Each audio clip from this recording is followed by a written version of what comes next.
Karate around like ये मेरे पापा का ख्वाब था कि उनको ब्रूस ली से इंस्पिरेशन आई थी। उन्होंने ब्रूस ली की सारी फिल्में देखी हुई थी, तो उनको इंस्पिरेशन था कि मेरा कोई बेटा होगा मैं उसे ज़रूर कराटे में डालूँगा। तो 1996 में मुझे याद है, मैं लियारी के इलाके में हम रहते हैं, डी मार्केट में हमारा घर है। तो साथ ही स्कूल था, तो बाबा ने स्कूल के साथ ही जिम कराटे क्लब ढूंढ लिया। तो बाबा ने जब वहाँ दाखिल किया, मैं 7 साल का था, ख़ुद आ जा नहीं सकता था। तो भाई मुझे कभी साइकिल पे छोड़ के जाएँ, तो अगर रात को ना आए तो सर मुझे वापस घर ड्रॉप करते थे। तो ये जर्नी 1996 से स्टार्ट हुई और कंटिन्यू होते हुए बड़ा अच्छा सिस्टम चलता रहा, सीखता रहा। तो कोचेस ने और इंस्ट्रक्टर ने बाबा को कहा कि बहुत अच्छा पिक कर रहा है, और मुझे इस पर इंटरेस्ट बिल्ड होने लग गया। ब्राउन बेल्ट में जब मैं पहुंचा तो मुझे याद था कि मैंने कहा कि कराटे बस हो गई, मैंने नहीं खेलना, इसमें कुछ फ़ायदा ही नहीं है। तो घर वालों का काफ़ी सपोर्ट हमेशा से रहा। उन्होंने कहा कि नहीं, एटलीस्ट ब्लैक बेल्ट ले लो, फिर उसके बाद छोड़ देना। फिर 2001 में मैंने ब्लैक बेल्ट लिया। पर ब्लैक बेल्ट लेने के बाद मोटिवेशन डिफरेंट हो गया, एकदम थॉट ही डिफरेंट हो गई। मैंने कहा अब मैंने इसमें कुछ ना कुछ करना है। तो 2005 में पहली नेशनल चैम्पियनशिप थी, मैं 17 साल का था, पहली बार पार्टिसिपेट किया, पहली बार गोल्ड मेडल लिया। तो उस वक्त पूरे सिंध में लाइक उस करंट बॉडी में आज तक किसी ने गोल्ड मेडल नहीं जीता था। तो मैं पहला पाकिस्तानी था, पहला कराची का लड़का जिसने गोल्ड मेडल जीता। फिर वहाँ से मेरी जर्नी बिगेन हो गई। 2006 में मैंने फर्स्ट साउथ एशियन गेम्स थी कोलंबो में, वहाँ पे गोल्ड मेडल जीता। उसके बाद अनस्टॉपेबल जर्नी स्टार्ट हो गई। जब मैं नेशनल चैम्पियन बना 2005 में, उसमें बाद में जब आया तो लोगों ने मुझे कहा कि चलो फर्स्ट टाइम आप चैम्पियन बन गए तो उसे बरकरार रखना बहुत मुश्किल होता है। या किसी ने मुझे नेगेटिव भी लिया कि शायद ऐसे ही बन गया चैम्पियन। तो मैंने उस वक्त एक सोचा था कि यार मैंने एशियन चैम्पियन बनना है। तो लोगों ने मजाक भी उड़ाया कि पाकिस्तान में तो आज तक कोई साउथ एशिया से आगे बढ़ा ही नहीं है, तो एशिया में कहाँ से चैम्पियन बनेगा। क्योंकि एशिया के जो कम्पिटिटर्स हैं they are like Iran, Japan और कज़ाकिस्तान, बहुत स्ट्रॉन्ग कम्पिटिटर्स होते हैं जो वर्ल्ड में मेडल लेते हैं। तो बस उस वक्त अल्लाह ताला ने मेरे दिमाग में ये चीज़ डाली थी, और नेशनल के चैम्पियनशिप के बाद मुझे काफ़ी मोटिवेशन हुआ था। लेकिन मुझे ये नहीं पता था कि मेरे लिए बहुत लॉन्ग जर्नी है, बहुत स्ट्रगल है, बहुत जगह अप्स एंड डाउन्स आएंगे। बट मैंने एक चीज़ डिसाइड कर ली थी और अल्हम्दुलिल्लाह उसमें बहुत स्ट्रॉन्ग था। पाकिस्तान टीम ने मुझे बुलाया, मैं वहाँ कैंप में गया। सर्कमस्टांसेस इतने अच्छे नहीं थे, काफ़ी इश्यूज़ का सामना आपको करना पड़ता है, और एज में भी मैं छोटा था, वहाँ पे सब बड़े बड़े लड़के थे।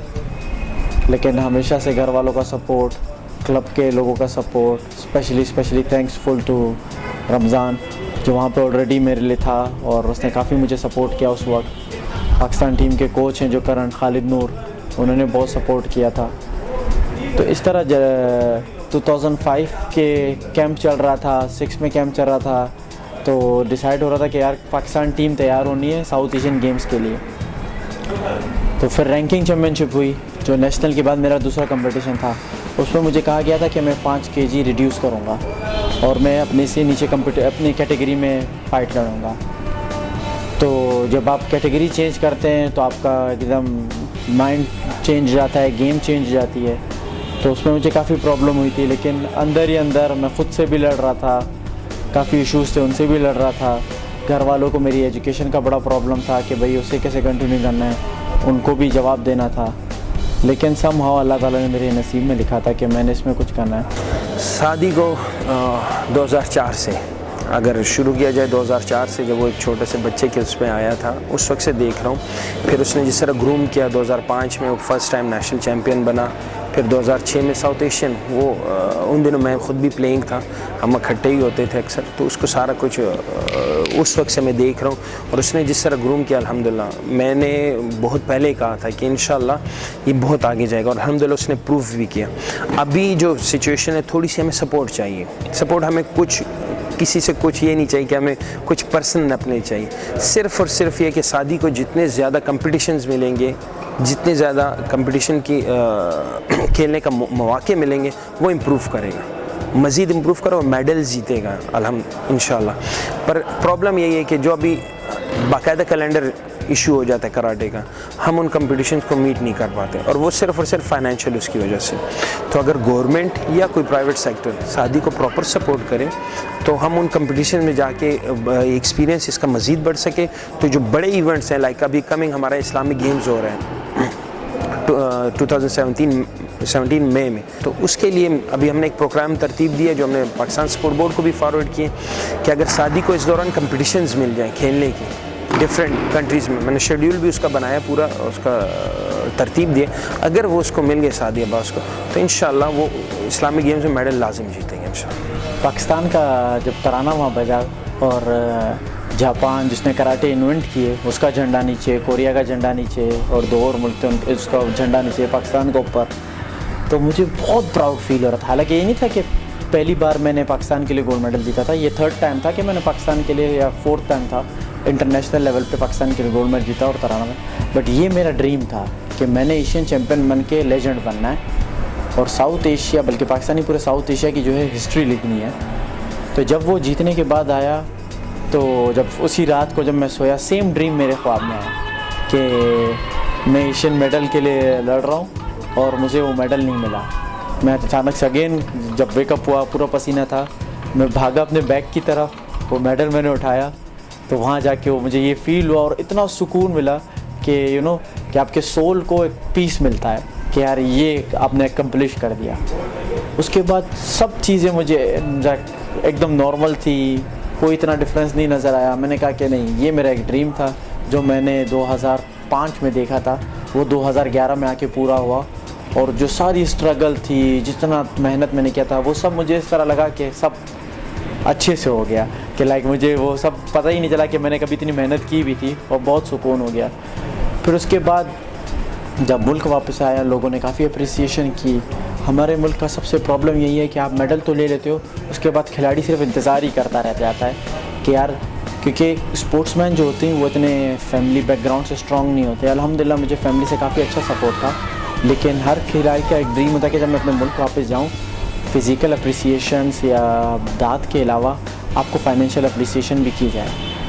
उसकी ये वजह नहीं कि मैं आप खुद स्ट्रॉन्ग हो, उसकी वजह है कि आपके आने वाली जो नर्सरी है, क्योंकि जब मैं एशियन चैम्पियन बना था तो मैं सबके लिए एक आइडल बन गया था कि पूरे पाकिस्तानी, पूरे साउथ एशिया के लिए कि यार इस रीजन में भी इतना पोटेंशियल है कि they can be Asian champion.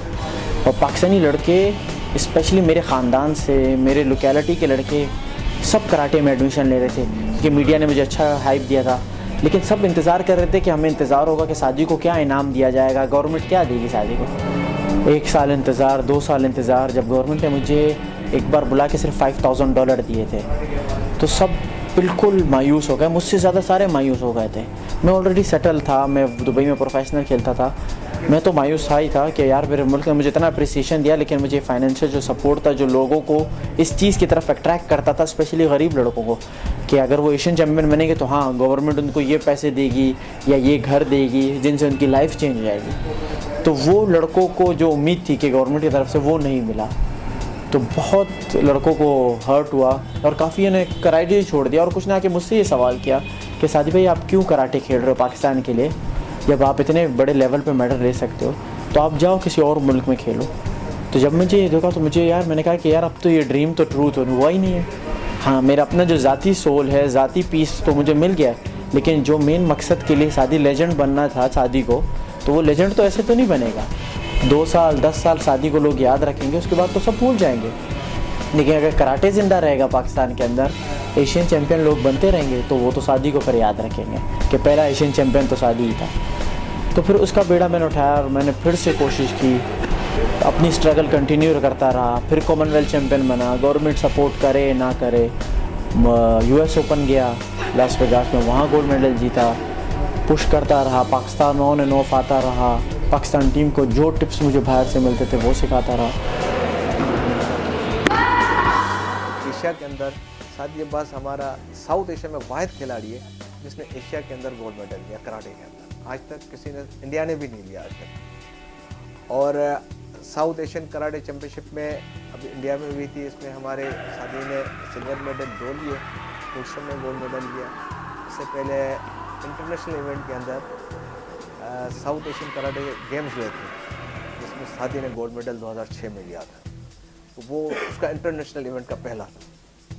और ये हमारी हिस्ट्री है कि पाकिस्तान का साथ ये वाहिद खिलाड़ी है जो प्रोफेशनली इंटरनेशनल सर्किट में खेल चुका है, चाहे वो कॉमनवेल्थ कराटे चैम्पियनशिप हो, 2 बार गोल्ड मेडल हुआ है, यूएस ओपन कराटे चैम्पियनशिप हो उसमें उसने गोल्ड मेडल लिया है, अरब लीग के अंदर इसने कंटिन्यू गोल्ड मेडल जब से उसने ज्वाइन किया। 3-4 चीज़ों पे कराटे पूरी मुश्किल है कि होन आप सिखाते हैं तो उसी में से जो आप चूज़ करते हैं कि लड़के जो हैं काता में जाएंगे या फाइटर बनेंगे। स्टार्टिंग में आप दोनों कराते हो क्लब लेवल पे, उसके बाद जब फिर आप डिसाइड करते हैं ये मेरा ये स्टूडेंट काते में अच्छा है, ये स्टूडेंट फाइट में अच्छा है, फाइट वो कुमीते का तो इसमें बड़ा टफ उन्होंने क्राइटेरिया रखा है क्वालिफ़िकेशन का, लेकिन मेरी उम्मीद है कि मैं अगर वो क्वालिफाई कर जाऊँ तो मैं पाकिस्तान के लिए फॉर श्योर गोल्ड मेडल ले लूँगा, क्योंकि टॉप एथलीट्स में आप अगर 19-20 का ही फ़र्क होता है। लेकिन मैं इंशाल्लाह जब क्वालिफाई कर जाऊँगा तो इंशाल्लाह उसी पैशनेट के साथ जिस तरह एशिया का पैशन था मैं पाकिस्तान के लिए ज़रूर गोल्ड मेडल लूँगा।